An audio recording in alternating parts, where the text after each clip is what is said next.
негизги максат бул Баткен шаар үчүн эле эмес, же Баткен облус үчүн эле эмес, бүткүл республикада ушул жумуштар жүргүзүлүп атат. Мына облустубуз, мамлекетибиздин кайсыл облусуна барбагыла ипотекалык үйлөр курулуп атат. Бул деген акыркы биз эгемен алгандан бери 32-33 жылдан бери элибизге биз үй менен камсыз кыла албай калганбыз. Эч ким элдин үй менен камсыз болушун ойлогон эмес. Кайсы бир бийлик, бир дагы бийлик ушул эл үйсүз калып атат. Элдерге үй берейли, квартира берейли, ушулар үйлүү жайлуу болуп жашасын деген эмес. Ошонун негизинде көптөгөн жаштарыбыз сыртка мигрант болуп чыгып кетишкен. Өзүңүздөр билесиздер, сыртта иштеп аткан мигранттарыбыздын 70-80% ачкадан чыгып кетишкен жок. Ушул жерде курсагын тойгузса болмок. Алар ушу үй алабыз, квартира алабыз, ушу үй менен кошо жашасам экен деген максатта ошол жактан тыйын тыпыр таап келем деп чыгып кетишти. Эми ошол милдетти мамлекет өзүнө алып атат. Президентибиз ушундай тапшырманы берип атат. Мындан ары мигрант болуп сыртка чыгып үй издеп чыгып кеткен граждандарыбыз болбосун деп атат, атуулдарыбыз. Так, мамлекет ичинде мамлекет өзүнө милдет алып, ошол өзүбүздүн атуулдарыбызга үй куруп берейли деп атат. Себеби 30 жылдан бери үй куруп бербестен адамдар баягы үйсүз болуп көбөйүп отуруп, бүгүнкү күндө 7 миллион калкыбыздын жашоого шарты бар адамдарыбыздын миллиондон ашык үй бүлө үйсүз жүрүшөт. Үйсүз. Ар кимдин квартирасына жүрөт, ар түрдүү байлардын квартирасына жүрөт, ар түрдүү жактарда мигрант иштеп жүрүшөт. Үйсүз кимдер калып атат? Үйсүз негизинен баягы бир чоң кызмат иштеген баласы эмес, чоң бизнесмендердин балдары, кыздары калып аткан жок. Жөнөкөй адамдардын балдары, кыздары калып атат. Жөнөкөй ушу көп балалуу үй бүлөдөн чыккан адамдардын балдары, кыздары үйсүз калып атат. Демек ошолорду биз үй менен камсыз кылышыбыз керек. Мамлекеттин негизги милдети деп президентибиз ушуну бизге тапшырманы койду. Мындан ары Кудай буйрса, мамлекет ушул милдетти өзүнө алды. Президент өзүнүн иштөө программалары негизинде финансылык булактарын таап берди.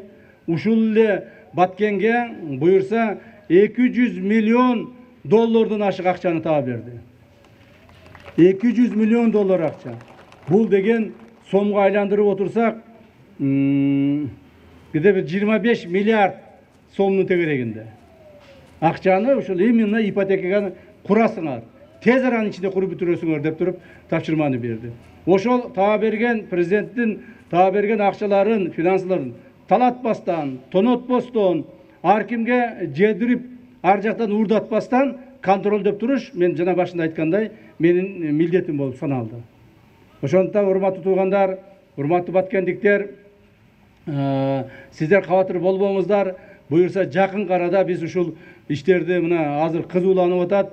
Ушул 1-2 айдын ичинде өтө кызуу иштер жүрүп кетет. Балдарыңыздар чыкыргыла. Мына башка жактарда жүргөн балдарыбыз итак келип атышат. Дагы деле чыкыргыла.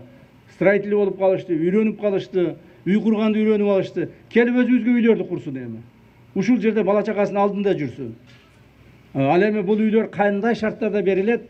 Мамлекеттик ипотекалык компаниянын представительдери бар да бул жерде. Вот мына жигит турат. Ушул жигит түшүндүрүп берет.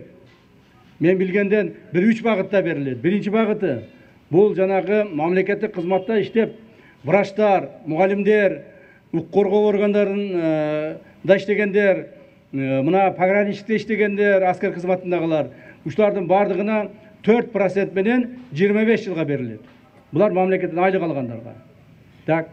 Андан кийин экинчи бир маселеси бар. Бул мына базарларда иштеп, мигрант болуп жүрүп, анан өзүнүн акчасы бар. Бирок акчасы квартирага жетпейт. Анан ошонун жартысын төлөп берсе, эгерде 50%-ин төлөсө, анын калган 50%-ин 10-15 жылга мамлекет жанагы убактысын созуп берет. Мамлекет тарабынан. Ал эми бул үйдүн баасы, бул Баткенде үй куруш өтө кымбат экен.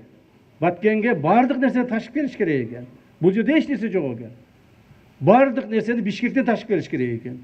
Ошол үчүн азыр куруучулар бир аз мындай нааразы болуп атышат, бизге кыйын болуп атат деп. Себеби Жалал Абадта, Ошто, башка жерлерде президенттин тапшырмасы менен $650 метр квадратын куруп атышат.